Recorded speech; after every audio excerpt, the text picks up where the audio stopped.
Welcome back to my channel healthy recipes by Manju. সবাইকে স্বাগত জানাচ্ছি। আজকে আমি বানাবো কুমড়ো শাকের চচ্চড়ি। আপনারা দেখতে থাকুন, সঙ্গে থাকুন। আর যদি ভালো লাগে আমার চ্যানেলটা তাহলে অবশ্যই সাবস্ক্রাইব করে দেবেন। আজকে বানাবো একটা কুমড়ো শাকের একটা রেসিপি। আপনারা দেখুন, খুব সহজ এবং ভীষণ তাড়াতাড়ি হয়। তো আপনারা দেখতে থাকুন। আপনারা কোনো দিন কাসুন্দি দিয়ে কুমড়ো শাক খেয়েছেন কি? সঙ্গে ইলিশ মাছের মাথা হলে তো আরও সুন্দর লাগে। তো আপনারা দেখুন, এখন তো বর্ষাকাল, তো কুমড়ো শাকগুলো খুব ভালোভাবে এখন ডগাগুলো একদম লকলকিয়ে উঠেছে। আমার নিজের বাড়ির কুমড়ো শাক আমি কিছুটা কেটে নিয়েছি, তো সেইগুলো ধুয়ে বেছে ভালো করে পরিষ্কার করে নিলাম। এবং এর সঙ্গে কয়েকটা পটল এবং বেগুন, আলু, কুমড়ো থাকলে আপনারা কুমড়োও দিতে পারেন। তো আমার কাছে ছিল না, তো আমি এই জন্য ইউজ করিনি। তো এগুলো আমি ভালো করে কেটে ধুয়ে ছোট ছোট করে পটল এবং বেগুনগুলো ছোট ছোট করে কেটে নেব, কারণ কুমড়ো শাকটা তো খুব নরম। ওর সঙ্গে এটা করতে গেলে একটু ছোট ছোট সাইজের কেটে নিলে বেশি ভালো হয় আর কি। তো দেখতেই পাচ্ছেন আমি ভালো করে পটলগুলো কেটে নিচ্ছি, আর এরপর আমি বেগুন, আলু সব কিছু ভালো করে কেটে নেব। আপনারা দেখতে থাকুন, সঙ্গে থাকুন।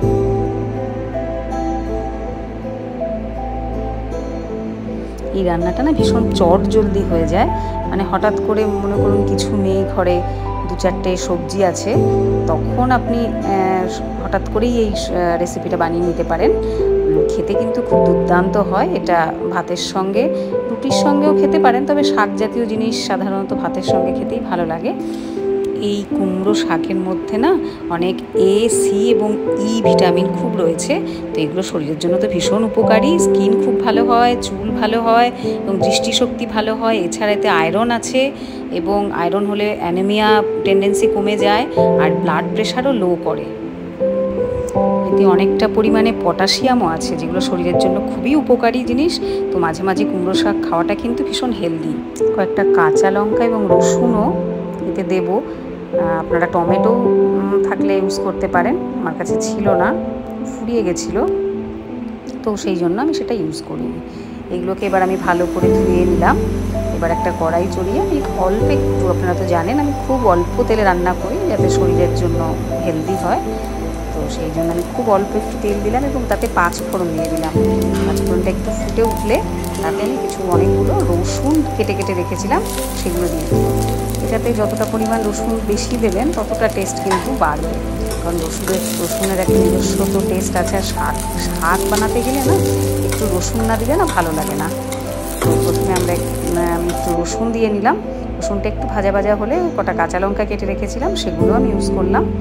তারপরে আলুটা একটু শক্ত যেহেতু, তো আলুটা সবার প্রথমে আমি আলুটা দিয়ে একটু নেড়ে চেড়ে নেব।